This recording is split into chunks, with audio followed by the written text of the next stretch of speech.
ये कहानी है भेड़िया और सारस की। एक दिन एक भेड़िया जंगल में टहल रहा था कि अचानक से भेड़िए को बैल का मांस पड़ा मिला।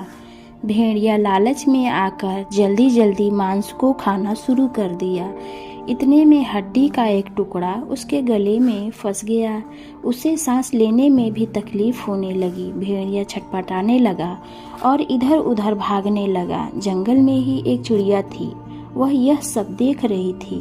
भेड़िए को छटपटाते देख चिड़िया ने उससे पूछा, क्या हुआ, आप इतने परेशान क्यों हैं?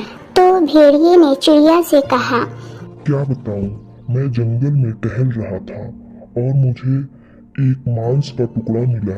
मैंने उसे ही खा लिया है और मेरे गले में एक हड्डी फंस गई है, जिसकी वजह से मैं सांस भी नहीं ले पा रहा हूँ। चिड़िया ने भेड़िए की यह बात सुन उससे कहा, यही पास में ही एक सारस रहता है जिसका नाम चिंटू सारस है। आप उसके पास चले जाओ, वह आपकी मदद कर देंगे। चिड़िया की सारी बात सुन भेड़िया तुरंत ही सारस के पास आ जाता है और उससे सहायता मांगता है और बोलता है, सारस भाई, मेरी मदद करो। अगर आप मेरी मदद करेंगे तो मैं आपको इनाम देने का वादा करता हूँ। सारस को भी उस पर दया आ गई। सारस ने कहा, रुको, मैं तुम्हारी मदद करता हूँ। भेड़िए ने अपना मुंह पूरा खोल दिया और सारस ने आसानी से उसके गले में फंसी हड्डी को अपनी चोंच से बाहर निकाल दिया। इसके बाद सारस ने भेड़िए को उसका वादा याद दिलाते हुए कहा, लाओ अब दो मेरा इनाम। भेड़िए ने कहा, कैसा इनाम? भेड़िया मुकर गया। भेड़िए ने कहा, जब तुमने अपनी चोंच मेरे मुंह में डाली थी तब यदि मैं चाहता तो तुम्हें तभी खा जाता।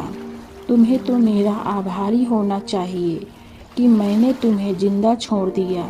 सारस कोई जवाब देता उसके पहले ही स्वार्थी भेड़िया वहाँ से भाग चुका। एक जंगल था जिसमें ढेर सारे पंछी रहते थे।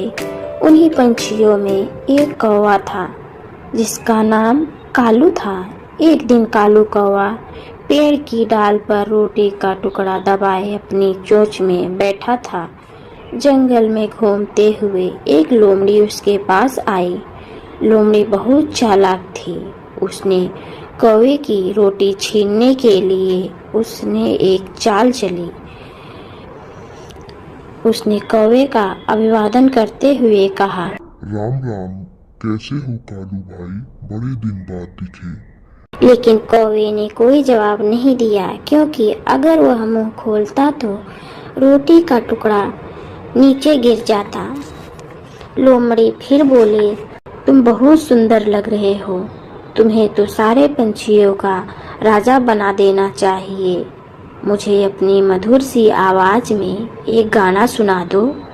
अपनी चापलूसी से प्रसन्न होकर कालू स्वयं को रोक नहीं पाया और उसने जवाब दिया।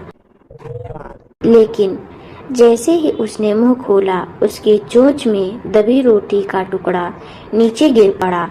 चालाक लोमड़ी ने तुरंत टुकड़ा उठा लिया और भाग गई। गर्मी का दिन था। एक शेर अपनी गुफा में सो रहा था। अचानक एक चूहा गलती से उसकी नाक पर चढ़ गया और शेर जाग गया। शेर को बहुत गुस्सा आया। तुम्हारी इतनी हिम्मत कि तुम मेरी नींद तोड़ दी। शेर अपने पंजे के नीचे चूहे को कुचलने ही वाला था कि नन्हा चूहा अपनी जान की भीख मांगने लगा और बोला, कृपा कर मुझे छोड़ दीजिए। यदि मेरी जान बख्श देंगे तो मैं आपकी कभी मदद करूंगा। हा हा हा, तुम मेरी मदद करोगी? तुम इतने पिद्दी से जीव हो, तुम भला मेरी क्या मदद करोगी? मैं तो इतना विशाल और शक्तिशाली हूँ, भला मुझे तुम्हारी क्यों आवश्यकता पड़ने लगी? शेर ने चूहे पर दया की और उसे जाने दिया। कुछ दिनों बाद शेर जंगल में भटकते हुए शिकारियों के जाल में फंस गया। वो रस्सियों में इस कदर उलझा हुआ था कि हिल भी नहीं पा रहा था। अब मैं क्या करूं? कैसे निकलूं यहाँ से? मुझे कुछ समझ में नहीं आ रहा है।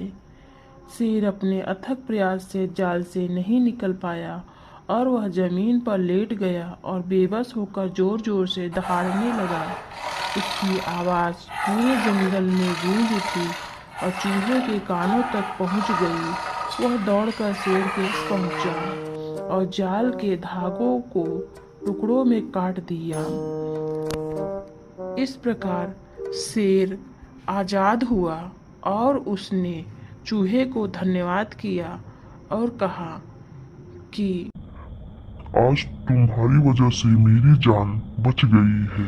तुम्हारा बहुत बहुत धन्यवाद। आज मुझे ये सीख मिल गई है कि हर इंसान अपने में बड़ा होता है।